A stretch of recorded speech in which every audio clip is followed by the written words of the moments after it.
మీ ఊర్లో జరిగినట్టుగానే ఇంకో 10 ఊర్లలో 20కి పైగా దొంగతనం కేసులు నమోదయ్యాయి.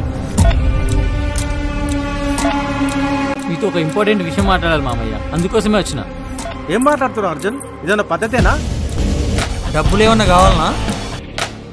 ప్రాబ్లం ఏంటంటే ఇన్ని దొంగతనాలు జరిగిన దాంట్లో కేవలం మీ కుటుంబం మాత్రమే హత్యకు గురైంది.